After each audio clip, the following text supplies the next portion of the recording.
Since the lap 16 melee, Tanner's picked up 4 positions in 1 lap. I mean, that's how it goes on restarts and cautions, right? You take them how you can get them here.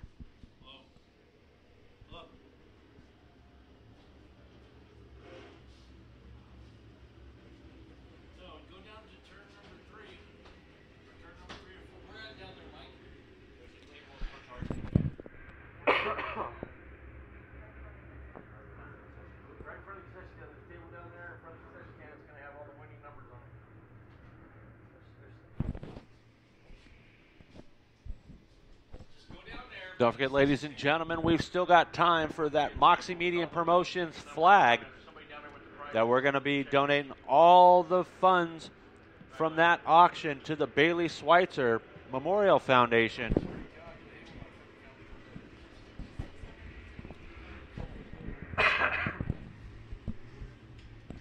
Tonight, the Children's Miracle Network, Cammie Bell Racing, they raised $673 tonight for the Children's Miracle Network. That's awesome for those guys and gals out there.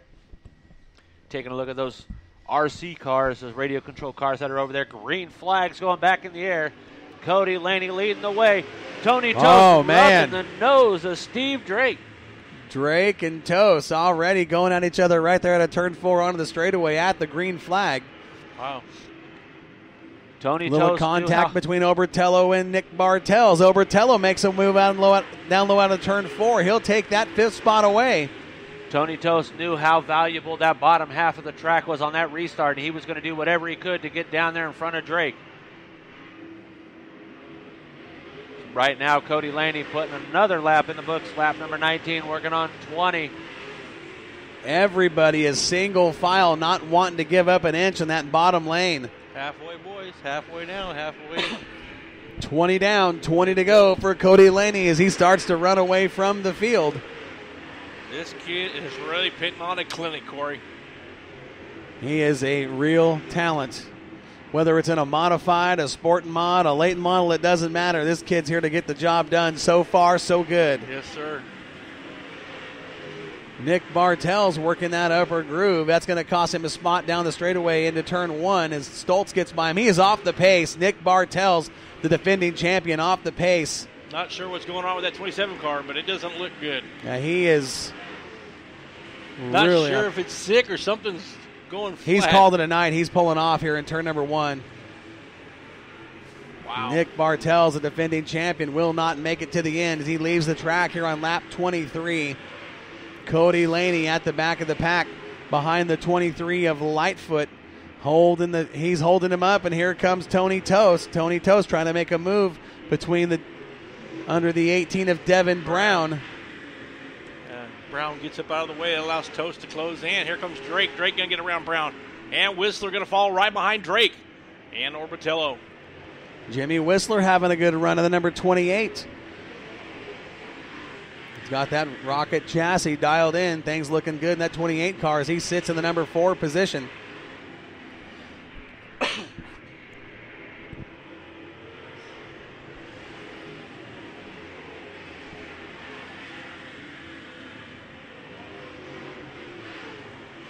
Not a lot of action right now as everybody is single file, but look at Tony Toast right there on the bumper, the 5L of Cody Laney. Laney being held up by the 23 junior. Tyler Lightfoot holding him up. Bumper to bumper. Now we've got some bump and grind. All top 5 cars are nose to tail.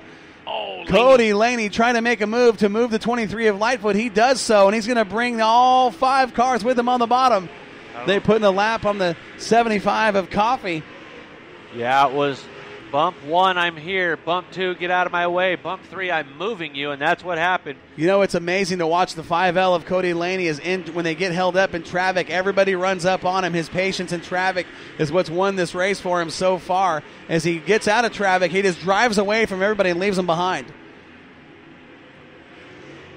Now Guglielmani on the risk of going another lap down to the 5L of Laney, holding him up on that bottom line. Laney dives underneath him at the apex of turns 1 and 2, gets by Guglielmani, and look at him drive away from him down the back straightaway into turn 3. That leaves a lap car between himself and the 91 of Toast. Drake Whistler and the 29 of Obertello. We've got 31 laps down. 31 down, 9 to go. Oh, trouble out of turn 2. Steve Drake gets tied up with Guglielmoni. That's going to cost him his spot as the 28 of Whistler slides by into the number 3 position. Jimmy Whistler having a good run here in the late stages.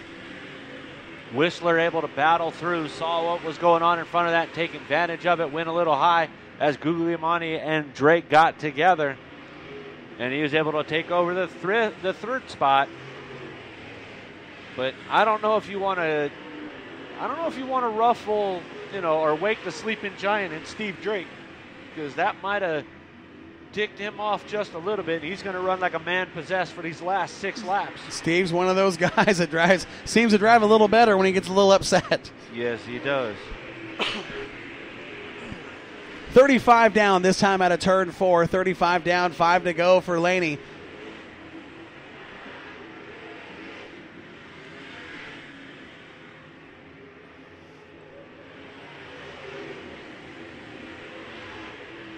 Good race for the 7th and 8th position between Sanders and Tanner. The 10 in and the 111. 36 down, 4 to go. Cody Laney sets the pace. He's still within striking distance. Tony Tost still has a chance to win this one as Cody Laney very aggressive here in lap traffic with 3 laps remaining. There's 3 lap cars ahead of him. Tony Tost sits back there waiting for a little mistake. It could be what he needs to win this one. He's going to need a little help to catch that 5L of Cody Laney. My goodness, Laney is rocket fast. They're coming to the white flag this time around. 39 laps down, this time out of turn 4. Cody Laney takes the white flag from Doug Ryan. Tony Tost right there with him. Tost trying to make a move as they're in lap traffic out of turn 2. They've got Guglielmoni just ahead of him. He's going to follow him through turns 3 and 4. Cody Laney's going to sweep the weekend in the 5L. Tony Tost for 2nd, Whistler 3rd. 4th will go to Drake. Your 5th place car will be Andy Obertello. 6th spot will go to the number 10 in of Rob Sanders. Joey Tanner drives to a 7th place finish. And Stoltz will finish in the 8th spot. My goodness, can you believe what Cody Laney just did tonight? Unbelievable. Yeah, that's amazing what he did all weekend, able to drive to it. Some people were saying last night was a fluke for him. It was handed to him. Tonight he said, nope, I'm just going to take it. And that's exactly what he did. Take him.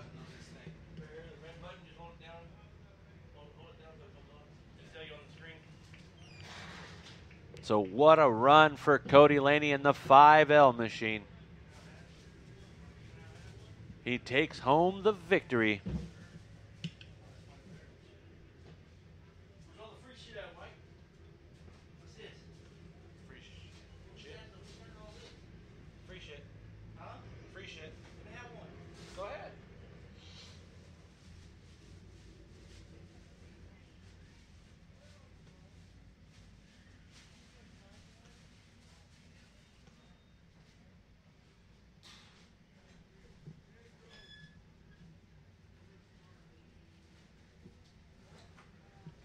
Here comes Cody Laney out of tech inspection and into the Budweiser victory lane here at the Budweiser Nationals at Bakersfield Speedway.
Give me some volume, Mike. There we go. We're going to make our way to Victory Lane and talk to Cody Laney. Cody, I know this one means a lot to you, man, to win the Budweiser Nationals here at what you call your home track. This car has been wicked fast all weekend. You drove lap traffic to perfection. I'll tell you right now, Tony Tost had a couple shots at you. It's a good thing he's a clean driver. He was right there with you.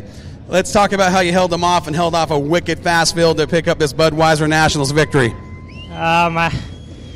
I thought we were kind of being in trouble after the dash, starting so far back in the dash. And, the way the racetrack was, it was pretty tough to pass, and we were able to get up there in that deal, and we were able to start a little bit better in the feature. And you just had a really good start and was able to get down in the rubbers pretty quickly, and we just had a really good race car. I think Tony was probably a little bit better in clean air there, when he could get rolling, but after that mod race, I knew how narrow it was, and when I seen him go to the top to try to get around them lap cars, I knew it was probably going to be up in the dust there. And, it just, man, this is really cool to win both nights. I've always dreamed of just winning this race, and to win both of them in one weekend that's pretty cool.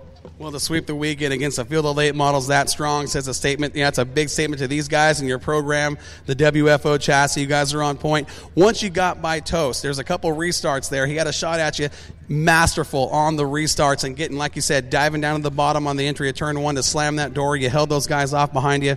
Drake was there. I mean, there was a couple times when you got into lap traffic, those guys ran right up on you. But the way you drove through traffic, and once you got out, I'll tell you right now, you were the better car in clean air. I knew how narrow it was, and I knew you really couldn't roll around the outside of them, and you kind of just had to wait, and I knew that they would be right behind me, and I just had to stay right around the bottom and wait for them to make a mistake, the mop cars, and just try to be there when they did. And I've ran a lot of races in the rubber, and I've seen a lot of people lose them because of that, and you just kind of got to be patient. As hard as it is, it's just I got to thank Bill Bartels. He's the one who lets me drive this thing, and he owns it, lets us come out here and race it. And my dad's the one that built it. It's pretty cool to put it up here for him, and 2 nights in a row. Him and my mom do so much for me, and I can't thank them enough for what they do to me. iBox Springs, Integra Racing Shocks. Everybody helps us out, the whole Bartels family, Bartels, Harley Davidson. I just can't thank them enough. Well, your program's on point. Every time you unload somewhere, you got to be one of the guys you talk about for the feature win. And man, this weekend you put on one heck of a show for these fans that showed up for the 2018 Bud Nationals. This has got to feel good for you to take that guitar home, put it on the mantle. Let's just talk about what you guys do with your program to keep it on such a dominating, the performance level you guys are on. Yeah, my dad's the one that built this car. He built this motor. It just goes really good. We race against a lot of really good race cars, and to be able to beat them says a lot about what he can do. And we just work really hard with. Sometimes we don't have what everybody else has, but we do what we can with it. And I'm just really glad to get a win. Well, you're one of the busiest race car drivers in the Western United States. You've had a lot of nights in the race car this year. I know your season's not done. What's next for Cody Laney? I think next is going to be the dual and the mod. I'm not sure after that. It's kind of slowing down here. We kind of try to race as much as we can, but I think it's slowing down here. I think the dual is going to be the next deal for us. Well, let me be the first to congratulate you on the 2018 Budweiser Nationals victory, man. Great job at driving. Hell of a job at driving, in fact. Awesome job. We'll see you at a racetrack soon. Race fans, your 2018 Budweiser Nationals late model champion, Cody Laney in the 5L.